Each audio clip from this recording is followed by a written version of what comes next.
Hi, this is Jeremy Morris again with albums that I really like and also albums that I think have great artwork. And this one, I think this album artwork is wonderful.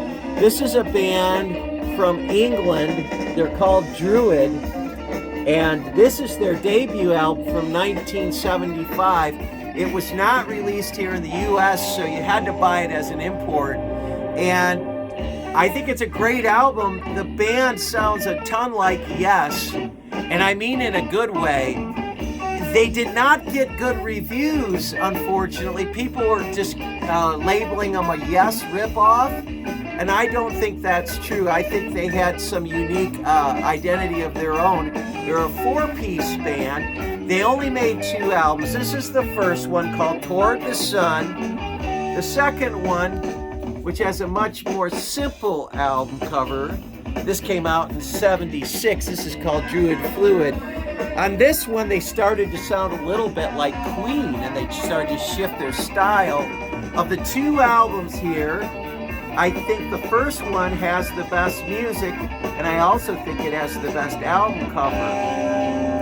Now, I want to give you some funny trivia about this band, this 4-piece band, because say what happened to these guys.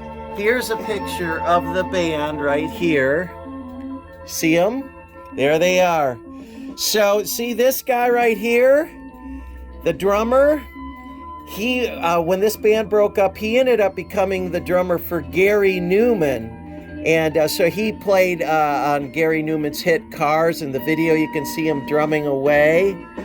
And then the keyboard player, really funny, I believe that's the keyboard player.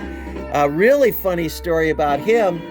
In the 90s, he ended up doing the cartoon soundtrack to the kids television show called Teletubbies.